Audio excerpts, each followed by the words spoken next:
반갑습니다. 잘 지내셨나요? 오늘 10일과 하나님이 원하시는 정의에 대한 말씀을 나눠보도록 하겠습니다. 여러분, 인간들은 정의를 원하죠. 정의로워야 된다고 다 외칩니다마는 인간의 정의는 겉으로 들어볼 때는 최고인 것 같아도 한계가 명백하다, 그런 얘기입니다. 완전하지 않다는 거예요. 그 예를 두 가지로 드러놨습니다. 인간의 정의는 허점이 많다. 첫 번째 예가 뭐예요? 기차가 달리고 있는데 5사람을 치게 생겼는데 레일을 바꿔서 한 사람 치는 것이 정의가 아닐까? 어느 것이 정의겠어요? 사람마다 다르죠. 공리주의자들은 5명보다는 1명 죽는 게 정의롭다고 말하겠지만 한 사람의 입장에서 보자면 그건 정의로운 게 아니라는 거예요. 두 번째 예가 나오죠. 바다에 배가 빠졌는데 한 사람만 더 태울 수 있다. 누구를 태울 건가? 어린아이? 노인? 노벨상 수상자? 누구를 살리는 것이 가장 정의로운 것인가? 따지고 보면 정의라고 하는 것은 굉장히 어려운 문제입니다. 정의란 무엇인가라고 하는 두꺼운 책이 있는데 다 이렇게 철학적으로 논리적으로 무엇이 더 정의로운가에 대한 논쟁인데, 그걸 뒤집어 말하면 그만큼 정의가 뭔지를 말하기가 복잡하다는 뜻이에요. 한 권을 다 말해도 정의를 제대로 표현할 수 없다 하는 것입니다. 왜 그러냐? 137페이지 맨 밑에 문단 보시면 나오죠. 여기서 알 수 있는 것은 어떤 철학과 가치 기준을 가지고 있느냐에 따라서 그 사람이 생각하는 정의 개념이 다르기 때문에, 그러니까 정의는 좋은 것이고 옳은 것이고 마땅한 것이고 있어야만 하지만 구체적인 상황으로 가자면 무엇이 정의인가를 결정하는 것은 결코 쉬운 일이 아니라는 거예요. 이런 의미에서 사람의 정의는 불완전한 것이다, 그런 얘기입니다. 자, 그렇다면 인간이 생각하는 정의를 뛰어넘는 더 완벽한 정의가 무엇이냐? 절대적인 정의가 뭐냐? 하나님이 원하는 정의가 있다는 거예요. 자, 그 다음에 이제 가운데로 보면은 무슨 얘기가 나오냐면 41장에서는 고레스를 통하여 내가 유다를 바벨론에서 해방시키겠다고 했는데 42장에 들어오면은 고레스라고 하는 사람은 예표에 불과하고 진정한 메시아를 보내겠다는 거예요. 그러니까 고레스라고 하는 분은 이스라엘 백성들을 하나님이 바벨론에서 해방시켜 줄 구원자의 이름이죠. 쉽게 말하면 메시아 비슷한 인간이라는 거예요. 역사 속에 하나님이 그러한 역할을 감당하기 위하여 사람을 선택해서 구원자의 역할을 감당하기도 하는데, 이 세상에 어떤 인간도 진정한 메시아는 없다는 거죠. 진정한 메시아는 누구냐 하면 하나님의 뜻을 받들어서 이 세상의 모든 사람들의 죄를 다 속량하고 완전한 구원을 베푸실 진정한 구원자는 메시아뿐이라는 거잖아요. 그래서 이제 42장은 그런 메시아를 내가 보내주겠다는 약속이고, 그 메시아가 오셔서 어떤 일을 할 것인가에 대한 장이기 때문에 메시아 예언장으로 아주 중요한 신학적 가치를 가지고 있다 하는 것입니다. 그러면 이제 진정한 메시아는 오셔서 어떤 일을 할 것인가에 대한 얘기인데, 그 메시아가 하는 일을 한마디로 말하면 우리 139페이지 성경 구절 나오죠. 자, 우리 성경 구절 읽어봅시다. 내가 붙드는 나의 종 내 마음에 기뻐하는 자 곧 내가 택한 사람을 보라. 내가 나의 영을 그에게 주었은즉 그가 이방의 정의를 베풀리라. 진정한 메시아가 오셔서 할 일이 뭐예요? 온 땅에 정의를 베푼다는 거예요. 여기서 이제 정의 개념이 전면에 등장하게 되는 겁니다. 그런데 이 이사야 41장 1절을 신약 성경 마태복음에서는 누구에게 적용했는가? 그게 두 번째 성경 구절의 얘기입니다. 예수께서 하시고 거기를 떠나가시니, 그죠? 많은 사람이 따르는지라 예수께서 그들의 병을 다 고치시고 자기를 나타내지 말라 경고하셨으니 이는 선지자 이사야를 통하여 말씀하신 바, 보라 내가 택한 종 곧 내 마음에 기뻐하는 바 내가 사랑하는 자로다. 내가 내 영을 그에게 줄 터이니 그가 심판을 이방에 알게 하리라. 그 메시아가 누구라는 거예요? 예수님이다. 그런 얘기입니다. 그래서 이제 이사야 42장 우리는 1절만 읽었지만 2절, 3절, 4절을 보면은 정의란 말이 3번 나온다. 정의를 베풀 것이다. 정의를 시행할 것이다. 정의를 세울 것이다. 누가? 메시아가, 하나님이 보내신 메시아가 정의를 온 땅에 세울 거다. 그래서 메시아가 하는 일을 한마디로 말하면 정의를 세우는 일, 그런 얘기입니다. 자, 그렇다면 정의가 뭐냐는 거죠. 자, 정의가 무엇입니까? 같이 한번 읽어봐요. 사회가 공정하고 올바른 상태를 유지하기 위해 꼭 필요한 가치입니다. 너와 나 사이에도 정의가 있어야만 올바르고 공정한 관계가 될 수 있습니다. 선이나 사랑이 도덕적인 개념이라면 정의는 좀 더 법적인 개념입니다. 그런 법이 어디 있어? 그럼 안 되지. 여러분 그렇게 말할 때 있죠. 그게 무슨 얘기냐면 너와 나의 사이에 있어야 될 정의가 깨졌다는 뜻이에요. 그럼 안 되지. 불평불만이 왜 생겨요? 정의롭지 못하다는 거예요. 그래서 정의가 있어야만 너와 나의 관계가 아름답고 질서 있게 유지될 수 있다는 거예요. 그죠? 그러니까 공동체도 그렇고 너와 나의 상호관계도 그렇고 정의가 없으면 안 되는데 하나님과 우리와의 관계도 그러하다는 거예요. 정의가 있어야 된다는 거예요. 다음 페이지가 바로 그런 얘기죠. 140페이지 두 번째 줄. 하나님이 우리에게 행하신 것에 대한 우리의 마땅한 응답이 정의다. 그렇죠?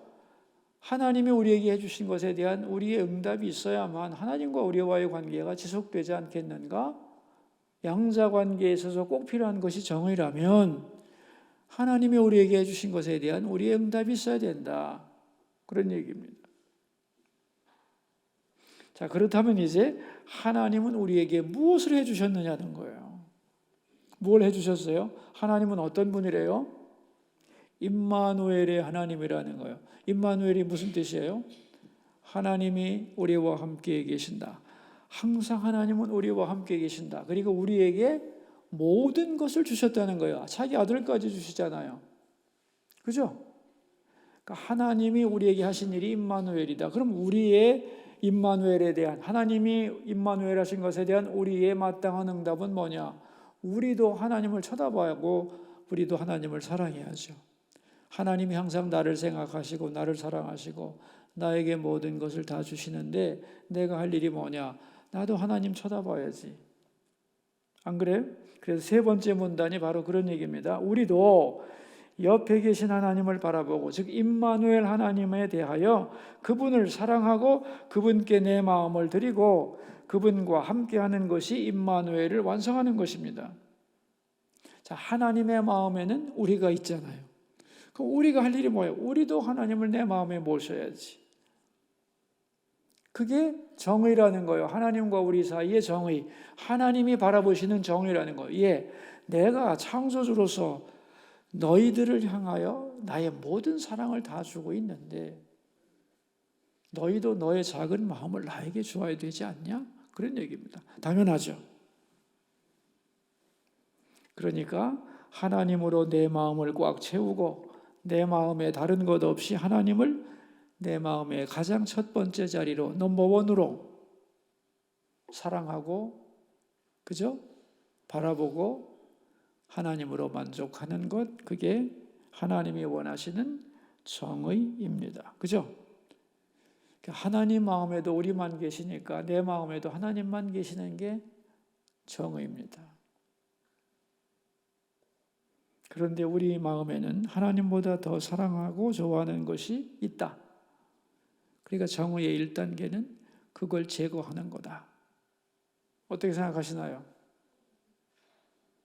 하나님보다 더 사랑하는 것이 있어서는 하나님에 대한 자세가 아닌데, 내 마음에 하나님보다 더 좋아하는 것이 있다면 그것을 제거해내는 것이 하나님과 나와의 정의 관계를 회복하는 길이라는 거예요.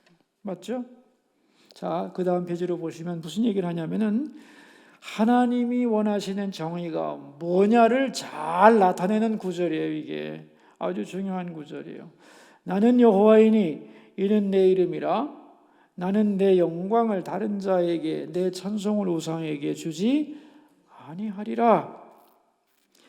하나님 자신이 영광과 찬송을 받는 것이 정의라는 거예요. 하나님은 그러실 자격이 있잖아요. 모든 영광은 하나님의 것이고, 그죠? 모든 찬송은 하나님을 향해야 되는 거잖아요. 우리가 하나님께 모든 영광과 찬송을 돌리는 것이 우리가 드려야 할 하나님이 원하시는 정의잖아요.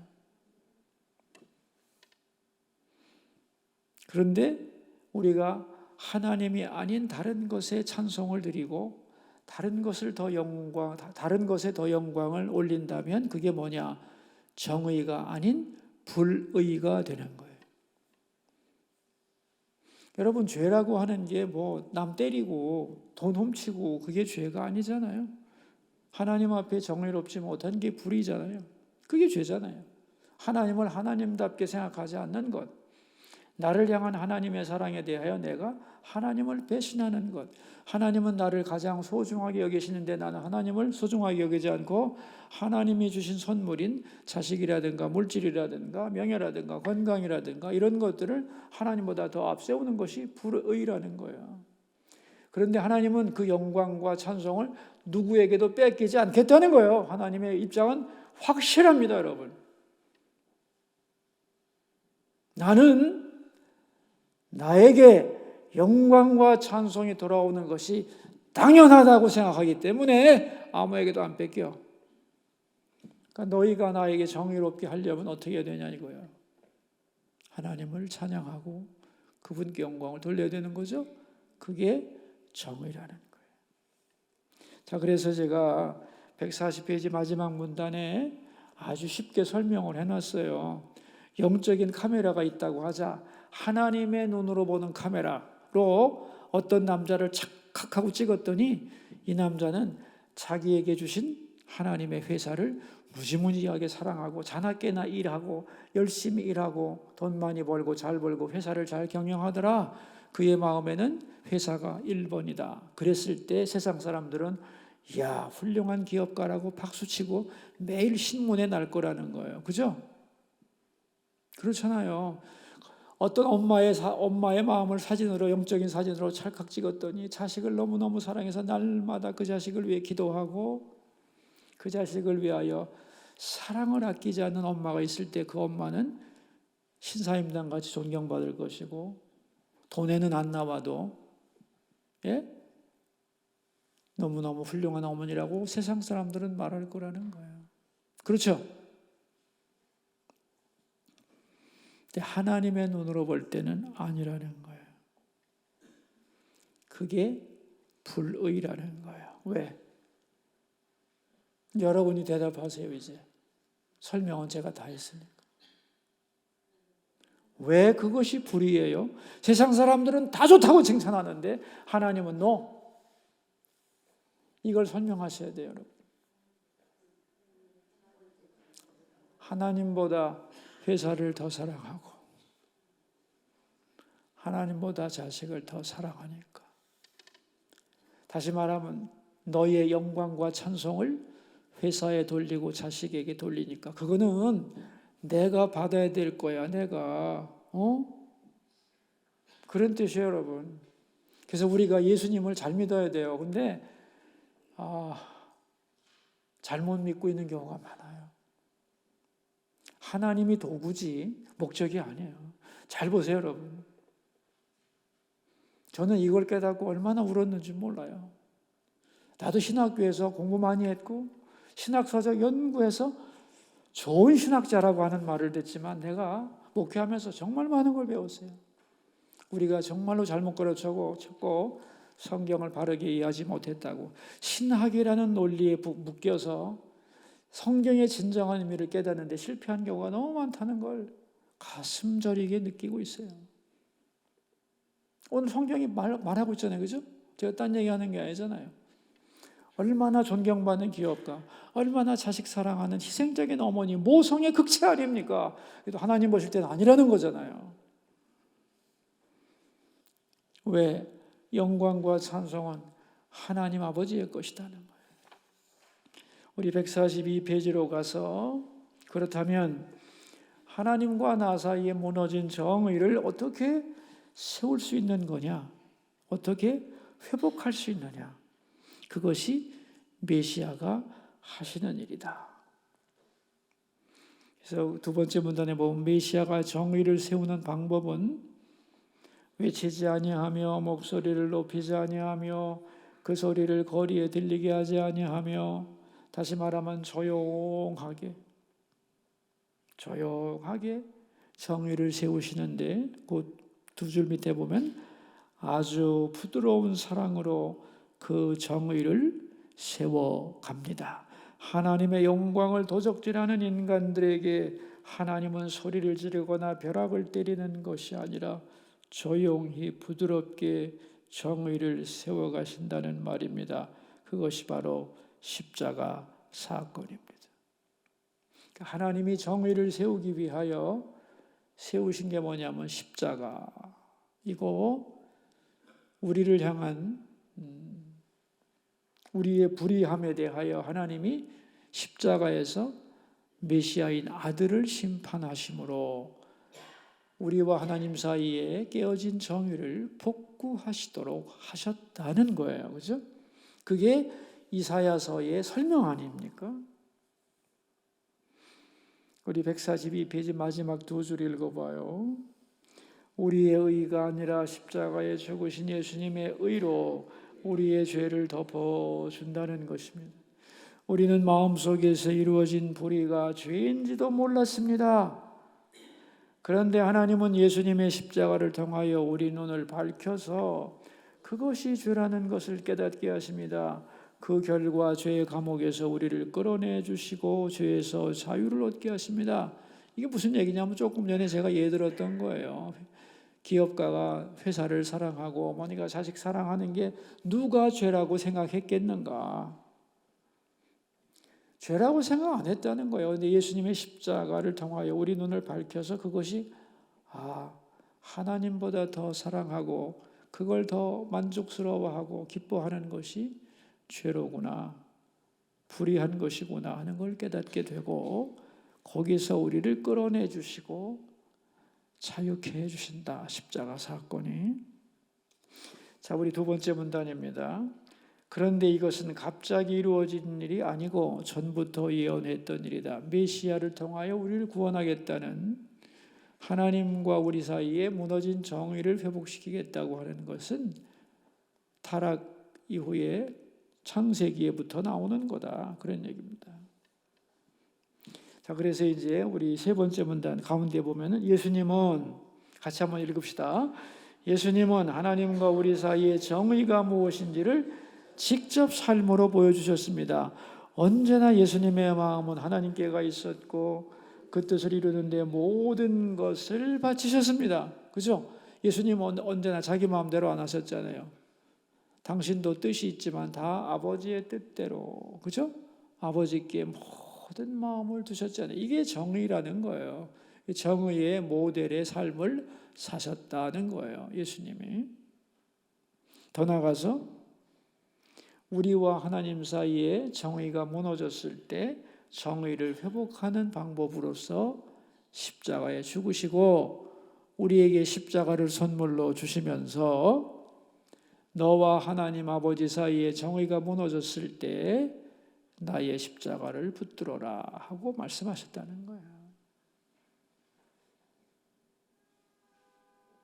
그래서 내가 십자가에 십자가를 바라보고 십자가에서 죽었다는 것을 고백할 때 하나님과 우리 사이에 깨어진 정의가 회복이 되는 거다. 그런 얘기입니다.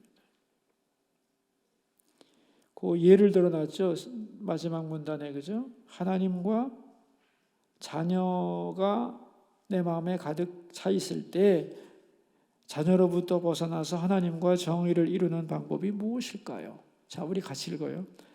하나님, 지금 제 마음은 자녀 문제로 꽉 차 있습니다. 하나님보다 자녀에게 더 붙들려 있는 이 마음이 십자가에서 죽게 하소서. 이렇게 고백할 때 그 마음은 하나님 앞에서 죽게 되고 그 마음으로 하나님이 들어오셔서 하나님과의 정의가 회복되는 것입니다. 그러니까 예수님의 십자가는 하나님과 우리 사이에 깨어진 정의를 회복시키는 유일한 도구가 되는 것입니다.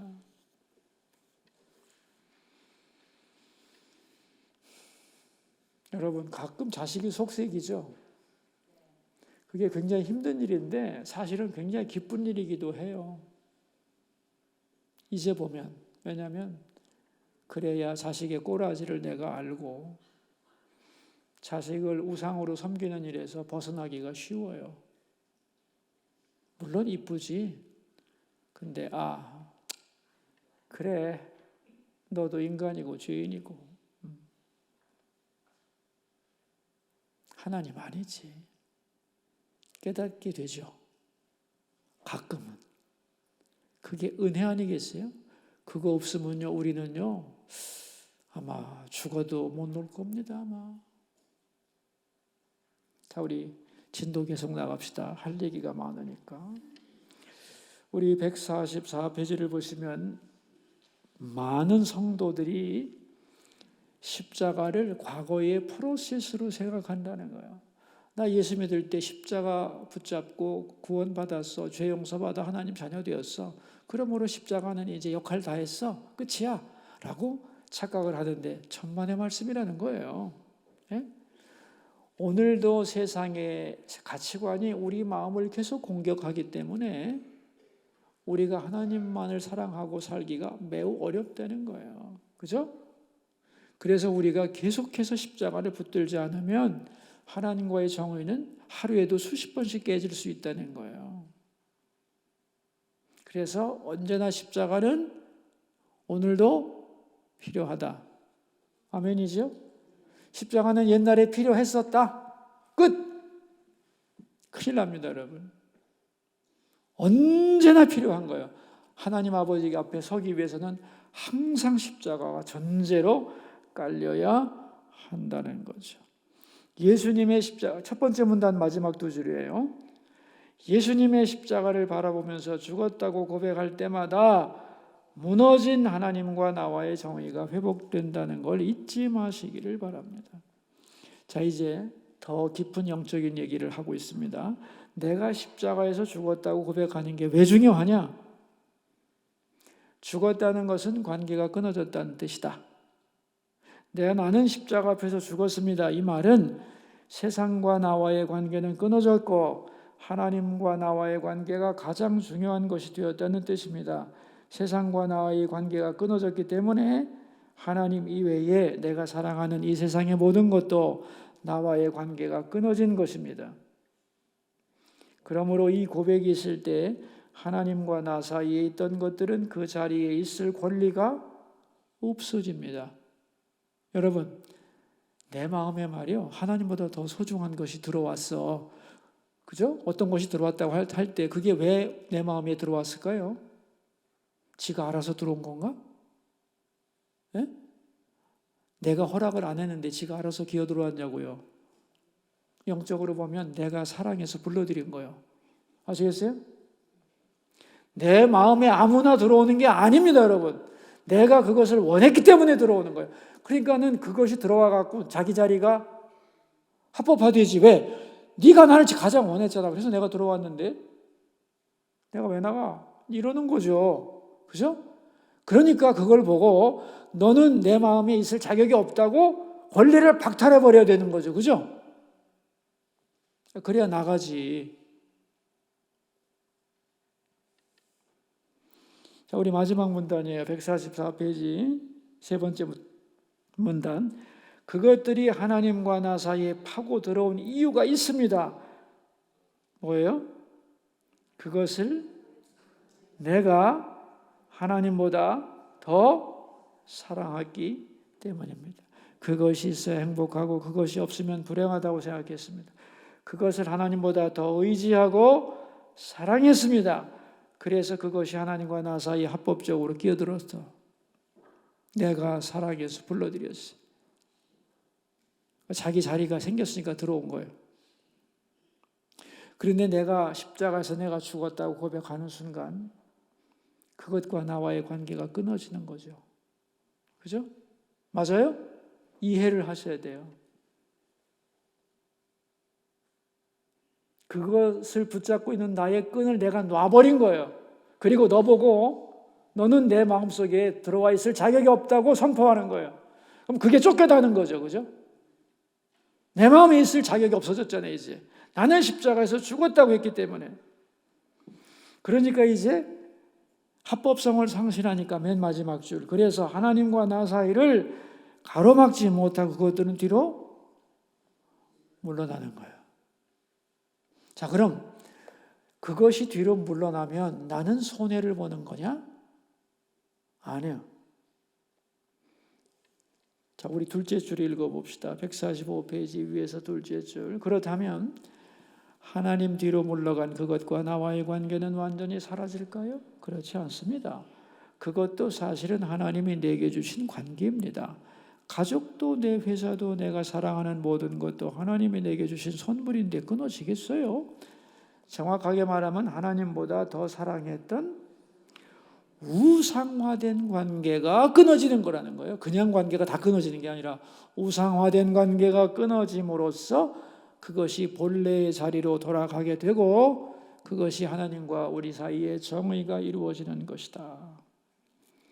이렇게 정의가 이루어졌을 때, 즉 하나님과 나 사이에 끼어 있던 것들은 하나님의 통제 아래로 들어가게 되었을 때 하나님이 그걸 책임진다는 거예요. 이게 성경의 약속입니다. 다시 말하면 정의가 세워졌을 때, 하나님과 우리와의 정의가 세워질 때가 하나님과 우리와의 관계가 가장 바를 때이고, 또한 내가 사랑하는 이 세상의 모든 것들도 자기 가치로 돌아갔을 때다 이거예요. 그죠? 그럴 때에 우리가 사랑했던 그 모든 것들은 하나님의 통제 하에서 하나님이 이끌어 가신다는 거예요.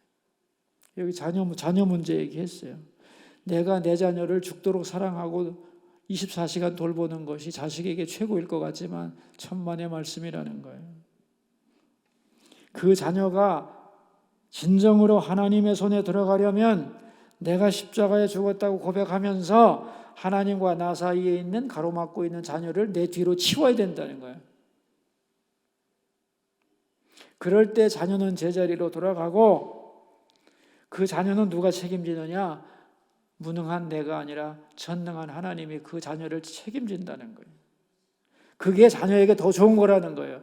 하나님께는 영광이 돌아가고 나에게는 평안이 오고 자녀에게는 복이 된다는 거예요. 제자리로 돌아갈 때. 아멘 하세요. 진짜 이건 아멘이지. 그런데 이렇게 하나님보다 더 사랑했던 것이 하나님 뒤로 물러갈 때에 우리는 기뻐 춤을 춰야 되는데 실제로는 기뻐 춤을 추지 않고 눈물을 펑펑 흘리며 가슴을 친다는 거예요. 슬퍼서. 왜 그럴까요? 내가 지금까지 자격 없는 걸 너무 사랑해가지고 그것이 내 몸의 일부가 되었거든. 그래서 그것이 나에게서 떨어져 나가서 내 뒤로 가는 게 너무 마음이 아파. 그래서 통곡을 하게 돼. 내가 통곡하는 만큼 그것이 나를 가로막았다는 뜻입니다. 아시겠어요?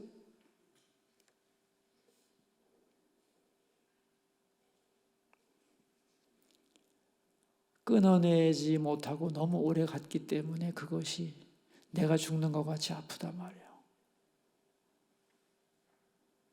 그러나 끊어내야 되는 거예요. 누구를 위해서?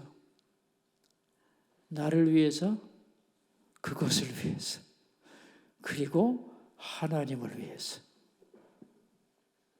그럴 때 정의가 회복되는 거예요. 정의가 회복되면 하나님이 다스리는 거예요. 아멘이죠. 내가 못 다스립니다, 여러분. 못 다스려요. 자, 우리 145페이지 마지막 문단입니다. 하나님과 나 사이에 있는 것이 뒤로 가서 하나님의 통제 아래 있게 될 때, 즉 정의가 이루어질 때 하나님께는 영광이 되고 우리에게는 기쁨이 충만해지고 우리 자녀에게는 축복이 많은 것입니다. 이것이 하나님이 원하시는 정의입니다. 하나님이 원하시는 정의를 이루어야 되겠죠. 그 정의 개념이 뭔가를 우리가 잘 이해하면 좋을 것 같아요. 그래서 기도에도 그 내용이 잘 정리되어 있으니까 한번 나중에 같이 읽어보시도록 하고 우리 문제를 풀어봅시다. 함께 이야기하기 1번. 하나님께서 우리에게 원하시는 첫 번째 정의는 무엇인가요? 하나님이 임마누엘 하시기 때문에 우리도 하나님과 함께 해야 한다는 거예요. 아니, 엄마가 아기를 바라보고 있는데 아기가 엄마 바라보면 서로 완성되는 거 아니에요, 관계가. 근데 애는 딴 데 보고 있다 이거야. 하나님은 나를 바라보시고 내 옆에 임마누엘 하시는데 나는 딴 생각하고 엉뚱한 세상을 사랑하고 있으니 이건 불의다, 불의. 그런 얘기죠? 첫 번째 정의는 임마누엘 하나님에 대한 나의 반응. 그래, 나도 하나님을 사랑하고 바라보고 내 마음에 하나님을 넘버원으로 생각하는 것, 그게 하나님 원하시는 첫 번째 정의예요. 2번, 하나님과 나와의 정의는 어떻게 바로 세울 수 있을까요? 만약에 하나님과 나 사이의 정의가 깨졌다면 어떻게 복구할 수 있느냐? 어떻게 복구해요?